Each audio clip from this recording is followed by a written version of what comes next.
Esto no tiene nombre.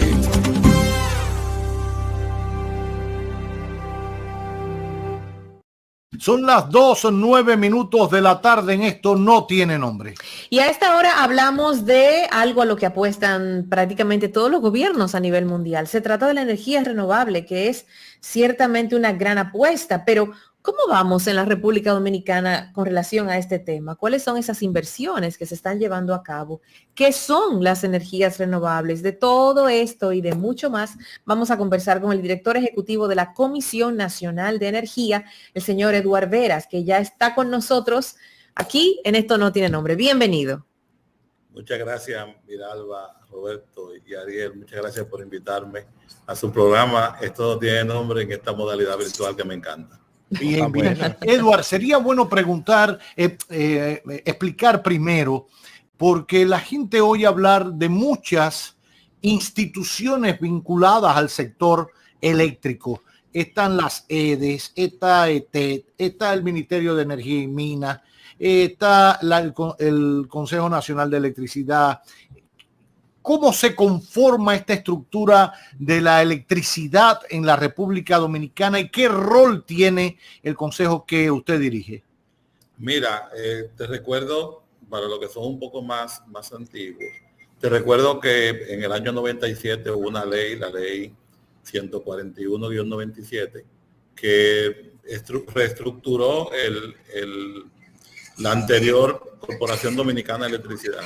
Creó varias empresas que se dedican a prestar el servicio. Una de ellas la mencionaste, la empresa de transmisión y la empresa hidroeléctrica, que quedaron en control estatal.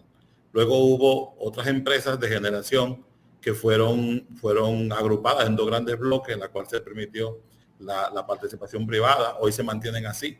La empresa Eje Jaina y la empresa Eje Itabo, que son de las dos empresas más prominentes que tiene el sector ahora mismo, y de la cual el Estado forma parte. También por igual, de manera pública-privada, se crearon las empresas de distribución. Por cosas que no vamos a explicar aquí ahora, esas empresas, el sector privado no se mantuvo con ellas, sino que fueron transferidas al sector gobierno de manera total en la primera década de aplicación de esa ley. Luego vino otra ley, la ley 125-01, que ya crea el régimen regulatorio y administrativo del sector. Fíjate que como toda actividad económica de alto nivel, lo puede ver en la banca, lo puede ver a nivel de pensiones, lo puede ver a nivel de la ley 87-01.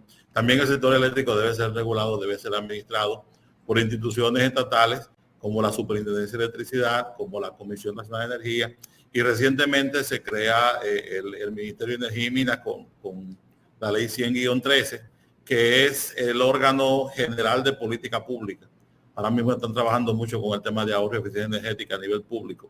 También por igual, por la misma ley, la Comisión Nacional de Energía es un conglomerado de 5 ministerios.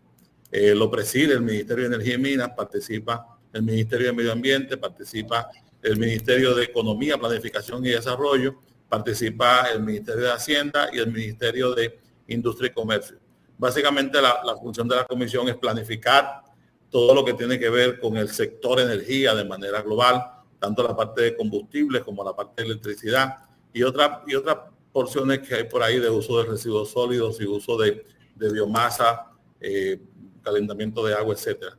Por igual también la Comisión Nacional de Energía tiene a su cargo la administración de todos los proyectos de generación y de distribución que existen en el país, ya sean de fuentes renovables como de fuente convencional, y en distribución más se apoya en el tema de los sistemas aislados. O sea, es decir, don Eduard, para entender un poquito, la Comisión Nacional de Energía tiene que ver con Punta Catalina, por así decirlo. No, porque Punta Catalina tiene una ley especial, la ley 365-22, crea la empresa de generación Punta Catalina, que posee los activos que están en Baní, una planta de carbón de 750 megavatios. Esa planta no necesita ser administrada desde el Estado a través de una concesión, porque ya tiene una concesión ley. Esa ley 365-22 que se votó el año pasado, crea la empresa Punta Catalina y se sale de la administración de la Comisión Nacional de Energía, sino que tiene su propia administración. Lo mismo pasa con ETED, lo mismo pasa con EGIT. Nosotros básicamente administramos el concesionamiento de todos los privados que no tienen ley, sino que tienen que venir a la ley 125 o a la ley 57 para así poner al día sus papeles, como dice. Esta comisión se encarga de administrar esos proyectos. Por igual, con la promulgación de la ley 57-07, nosotros administramos los incentivos fiscales de la energía renovable. Fíjate que cualquiera de ustedes que puede colocar paneles sobre sus techos, paneles sobre algunas estructuras, puede acceder a los incentivos fiscales que plantea la ley 57. Para eso necesitan la fiscalización de la Comisión Nacional de Energía y luego la recomendación a la DGI o a la DGA, como sea la solicitud. Por igual también nosotros tenemos a cargo por la ley 49606, que es la ley que crea el Ministerio de Economía, Planificación y Desarrollo, tenemos a cargo la regulación nuclear. Obviamente que mucha gente nos dirá, pero nosotros no generamos con energía nuclear. Sí, pero todos los aplicativos nucleares que se usan a nivel médico, a nivel de industria, deben ser regulados.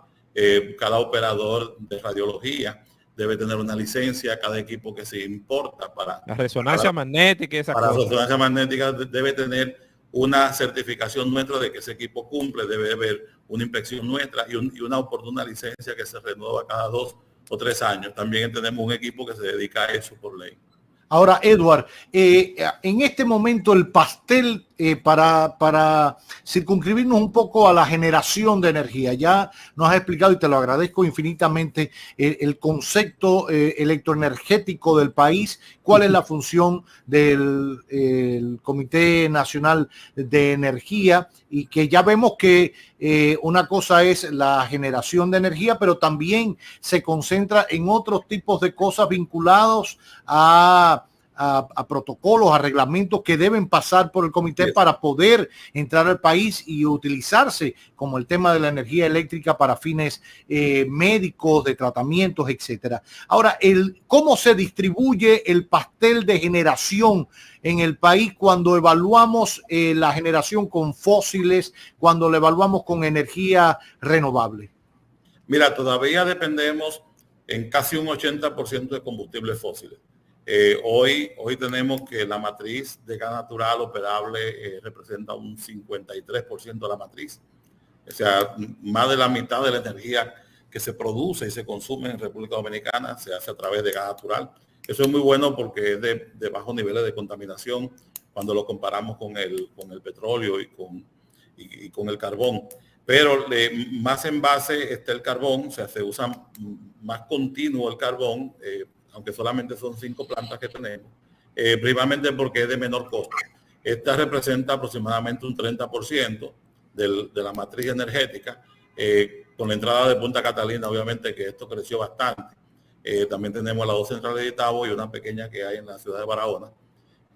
Luego el uso de fuel o derivados del petróleo, como le dicen, ese itinera, ese puede ser que un día te veas con que solamente es un 5, un 7%, y otras veces cuando una de esas centrales grandes debe salir de carbón o de gas natural, puede ser hasta un 15%.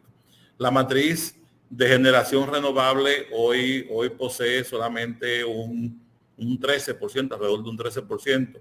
Si nos vamos a las renovables no convencional, cuando incluimos las centrales hidroeléctricas, estas fluctúan entre un 5 y un 6%. Eso completa esa gran matriz. Obviamente que la no convencional es la solar, la que más ha crecido, la que más proyectos han entrado los últimos días, los últimos meses. Y la energía eólica, que aunque había una serie de proyectos ya anteriores, se han integrado otros y que hoy nos prometen tener la cantidad de proyectos que tenemos en carpeta de inversión privada, nos promete que esa matriz, que hoy puede ser un 13, podamos estar acariciando el 25% al año 2025. Hay una franja también que hay que calcular ahí de energía solar, que es la energía solar en techos. Si ustedes se van a un helicóptero o se suben a un edificio alto, van a ver la gran cantidad de paneles solares que ya hay sobre los techos en las zonas urbanas y en zonas rurales. Este representa más de un 2% de la demanda. Y es mucho. La gente se está acostumbrando al autoconsumo, a generar su propia energía, aunque solamente es en hora de sol, pero apostamos a que mañana con el uso de baterías a pequeña, gran escala, podamos tener también la expansión de energía solar en horas de la noche. Una pregunta, hay algunos sectores consumidores que a veces se han quejado porque cuando quieren poner sus paneles, tienen el techo disponible, tienen la zona donde lo pueden hacer, sobre todo en la ciudad. La distribuidora de electricidad le dice, no, ahí ya se completó o ya se llegó a un tope o hay como cierta limitación en cuanto a eso. ¿Qué hay de cierto en eso? ¿De qué se trata cuando la distribuidora le dice que ahora no puede instalarlo?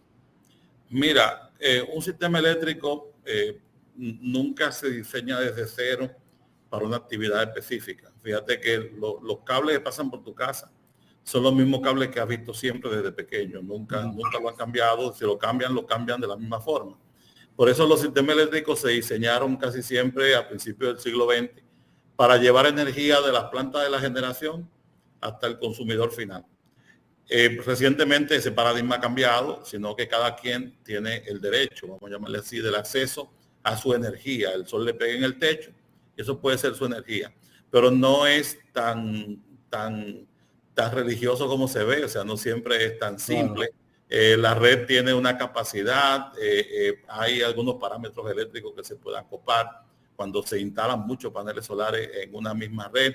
Obviamente que si te vas a un sector muy rural o un sector tal vez de clase baja de la ciudad, ves pocos paneles, pero si te vas a un sector de clase alta, vas a ver muchos paneles y te puede causar un problema. Más sin embargo, lo que está ocurriendo, independientemente de que por la falta de un estudio o porque haya que hacer algo adicional, haya una complicación en algún usuario al pedir que le conecten sus paneles, lo que está ocurriendo a nivel masivo es que mucha gente hoy está pidiendo los incentivos fiscales de la ley 57. Hoy estamos triplicando esa cantidad de solicitudes que llegan a la CNE de un 0.5% de la matriz que encontramos en el 2020. Hoy estamos hablando de que el 2% de la energía que se produce en los techos de las casas, de unos 80 megavatios instalados al 2019 solamente en paneles solares sobre las casas y sobre las industrias. Hoy estamos hablando de que hay unos 320 megavatios, casi el 10% de la capacidad total del sistema en paneles sobre techo. O sea, aunque haya una queja por ahí, no es lo general.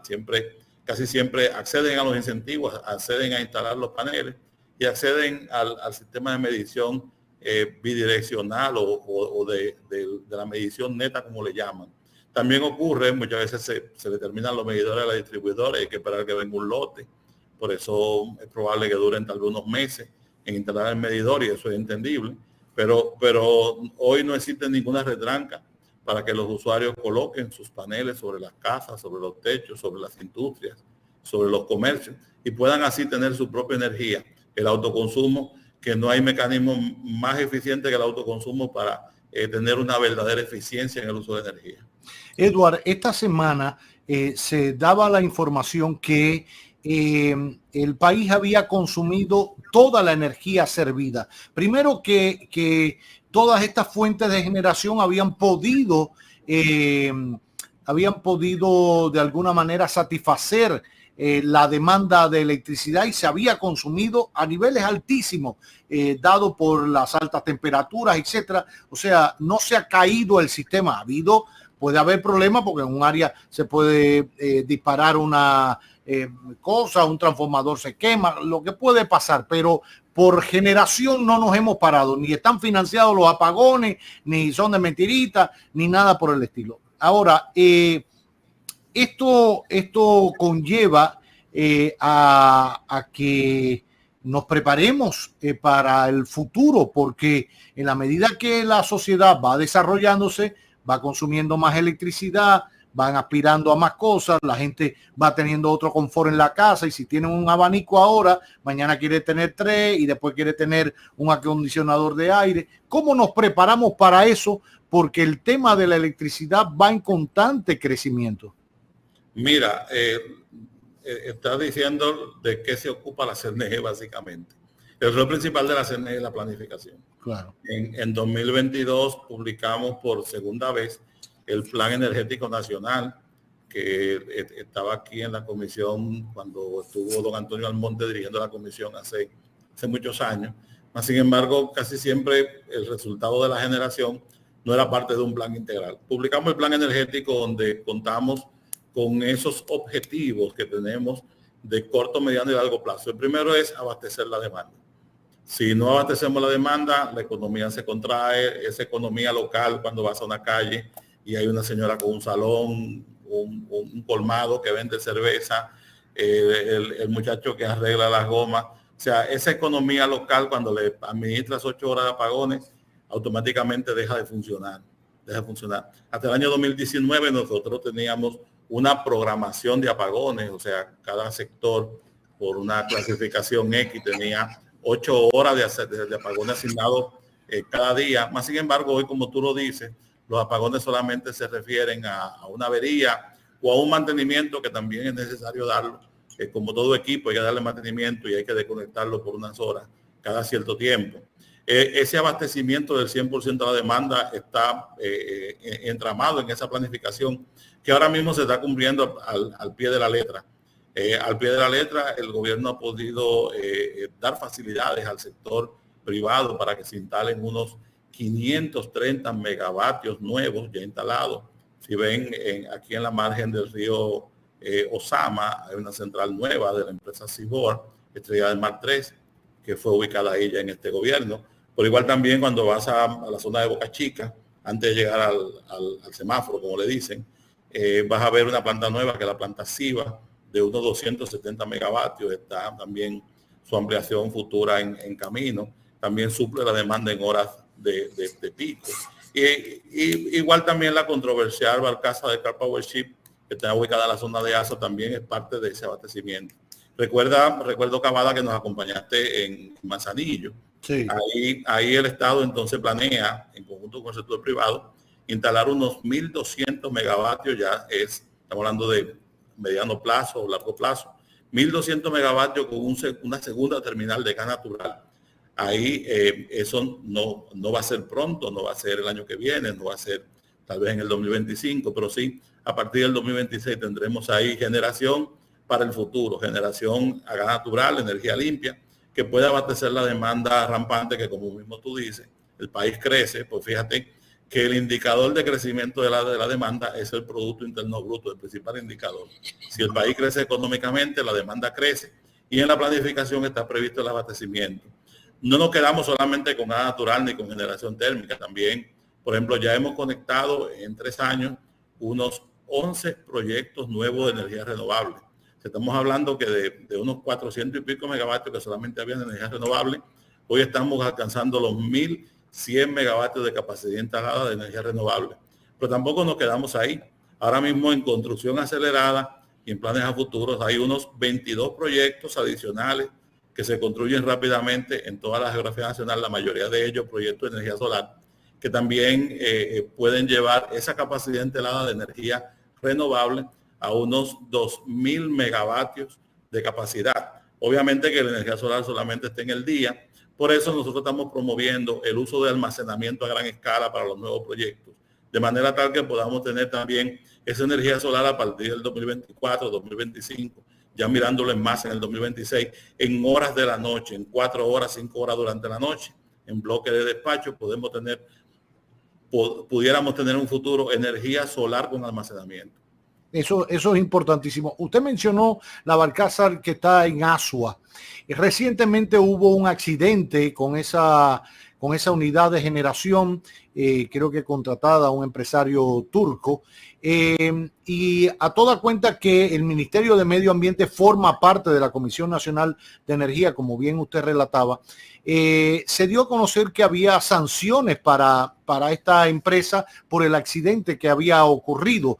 ¿En qué consistió el problema? Si ya se tiene una evaluación final y si el empresario ha correspondido con estas sanciones por parte del Estado Dominicano. Bueno, ahí te puedo señalar que aunque el Ministerio de Medio Ambiente forma parte de la comisión, pero nosotros no entramos dentro de su ámbito regulatorio, sino que ya si hay alguna actividad que violenta alguno de los protocolos medioambientales descritos en su permiso ambiental, ahí el Ministerio de Medio Ambiente tiene la autoridad de actuar como entienda en función de las leyes que le acompañan, la ley 6400, la ley 202-04, Nosotros no entramos en ese ámbito, ya habría que preguntarle al ministro de Medio Ambiente o algún viceministro en qué está eso. Nosotros aquí solamente velamos que si en algún momento a un proyecto le es retirado el permiso ambiental de manera definitiva, pero nosotros entramos en el orden también de retirar el proyecto mediante un proceso de escrito de caducidad. Pero creo que no es ese el escenario que se contempló en ese reporte que se hizo en su momento.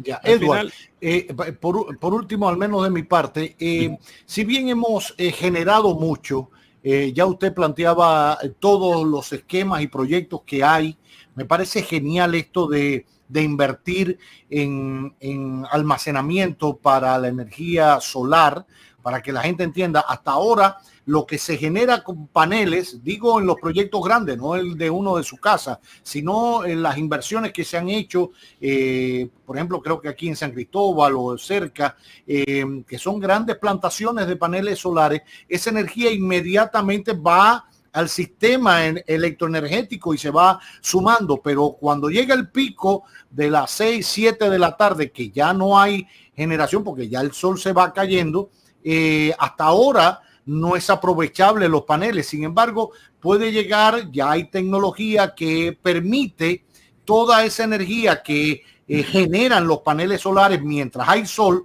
acumularla. Como uno tiene aquí un inversor y tiene el inversor y tiene las baterías, se va a la electricidad y entra el inversor. Bueno, así al parecer puede ocurrir muy pronto para aprovechar esa energía solar, que no se pierda y se pueda utilizar en momentos críticos. Ahora, en opinión de muchos especialistas viejos, sobre todo en materia de electricidad, aún tenemos una deuda grande con el tema de la transmisión y que las pérdidas siguen siendo importantes en materia de la transmisión. Para que la gente entienda, podemos generar mucho, generamos bastante, seguimos diversificando la matriz. Sin embargo, mucha de esa electricidad que se genera se pierde en los cables.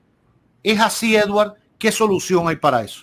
Mira, si nos vamos a la estructura del sector eléctrico, debemos dividir, Cabala, la transmisión de la generación. No, de la distribución. De la distribución, claro. Me alegro que lo diga. Sí, cuando ves estos cables que pasan por el frente de tu casa, que van en una cruceta, eso es distribución. Exacto. Cuando para que la gente entienda, esa parte de distribución son las EDES. Son las EDES. Las EDES que tiran el cable para que el cable llegue con la electricidad hasta tu casa, hasta el edificio, hasta el negocio, hasta el colmado. Hay otra parte, por eso esa parte se llama distribución de la energía. Pero hay otra que es la transmisión, que va desde la generadora hasta todas las distribuidoras. Hasta las subestaciones que tienen la distribuidora. Correcto. Exacto. Tú casi te estamos graduando de ingeniero eléctrico. No, voy para allá. Usted me pone a picotear ahí. Sí.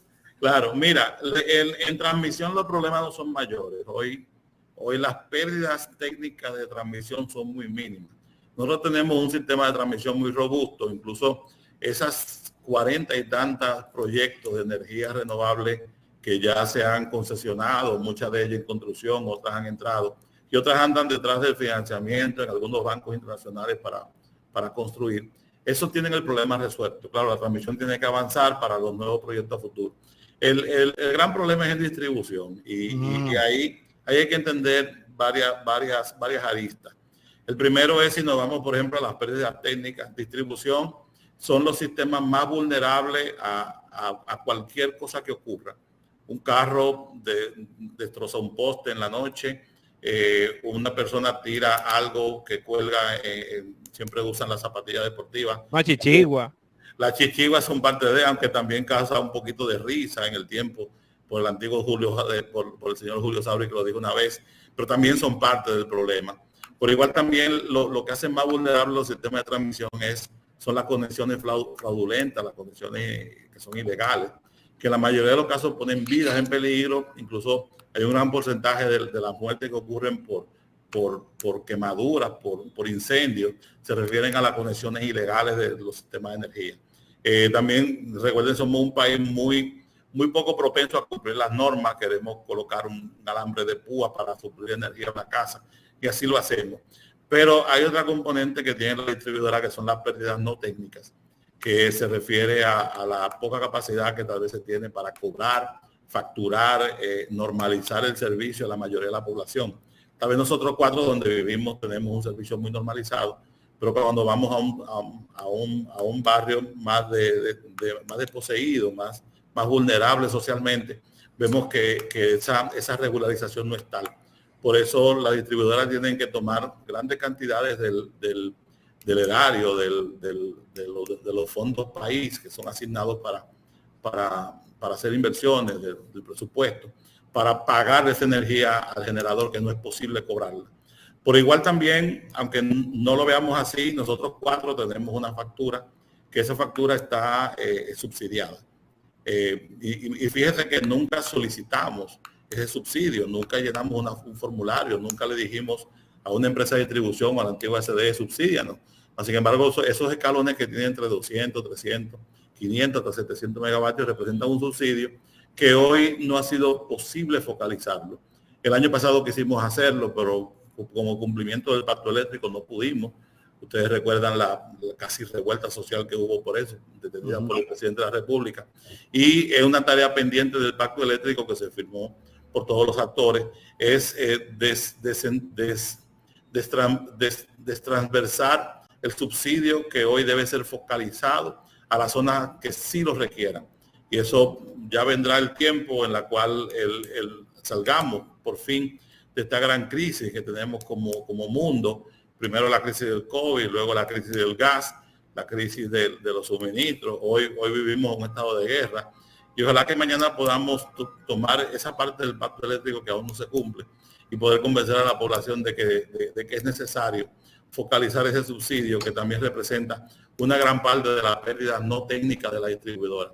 Pero ahí te completo más o menos la idea, no solamente es transmisión, sino que hay que ver a transmisión y a distribución como 2 mundos distintos.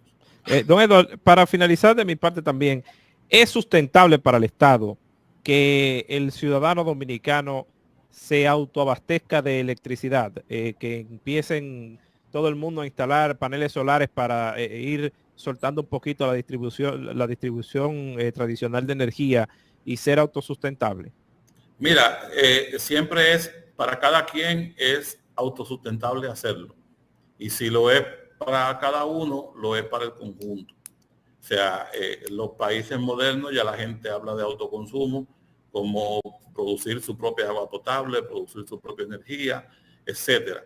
Y si la energía te pega en la casa, es un derecho que tienes a usar ese sol que nos puso Dios y que don Pedro Mil lo plantea muy bien en su poema.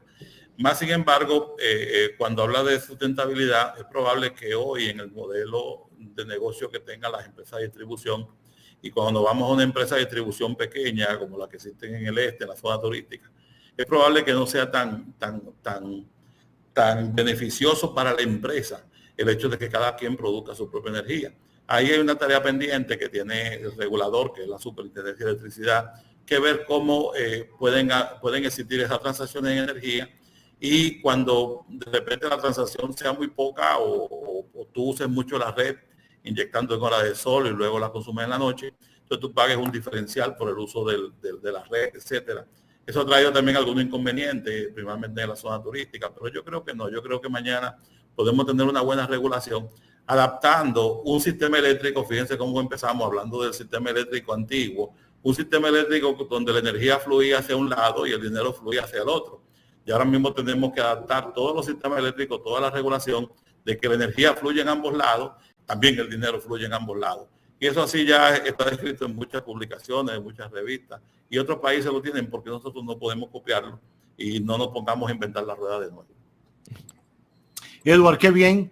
Pues gracias por toda esta información y toda esta explicación, que creo que en la medida en que la gente vaya conociendo mucho más por dentro el sector electroenergético en nuestro país, cómo se conforma, todos podemos exigir más, pero sobre todo también colaborar más. Yo creo que en algún momento habrá que también realizar campañas para que la gente ahorre electricidad.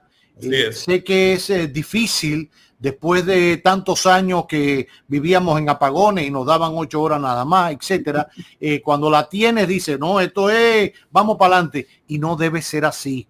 No.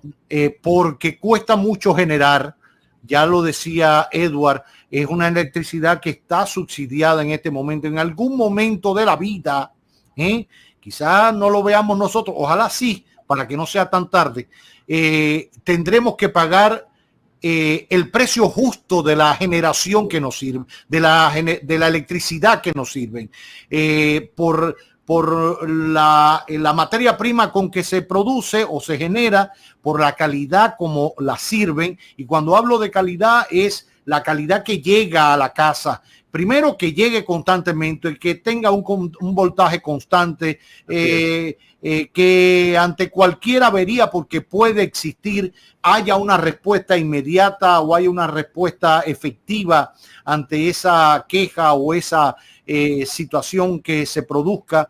Eso se llama pagar un precio justo, porque eso tiene un costo. Movilizar a la gente en un camión, etcétera, las inversiones que se hacen, eso tiene un costo y alguien tiene que pagarlo.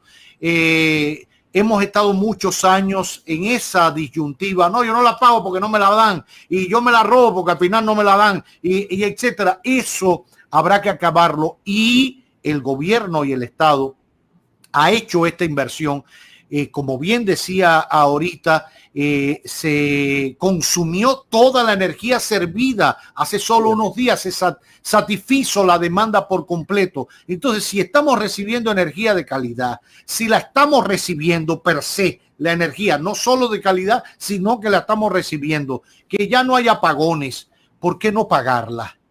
O sea, tenemos que llegar a eso, y tendremos que llegar en una segunda etapa a pagar el precio justo de esa energía. Quizás haya que focalizar ese subsidio y no sea generalizado para toda la población, y se focalice a aquellos que la paguen, pero que tengan unos ingresos más deprimidos que los demás, pero sabiendo que la van a pagar. No es que yo se la voy a subsidiar porque se la estoy regalando o le estoy haciendo el de la vista gorda para que se la robe. No, porque eso no es un subsidio. Eso va incluso en detrimento de los que sí estamos dispuestos a pagarla. Pero son etapas que habrá que seguir cumpliendo y hacer cumplir el pacto eléctrico que firmamos todos. Y digo firmamos porque como sociedad, a mí me estaba representando ahí el presidente de la República y el resto de las instituciones que forman parte de ese pacto eléctrico. Así que enhorabuena por la salud del sistema electroenergético en nuestro país. Gracias, Edward. Muchas gracias, Cavada. Muchas gracias, Miralba. Muchas gracias, Ariel. Y cada vez que entiendan que yo le puedo responder algo, me contactan. Gracias. Aquí a sus órdenes. Así será. Sí. Edward Veras, director ejecutivo de la Comisión Nacional de Energía, acompañándonos en este magazine que no tiene nombre. Esto no tiene nombre.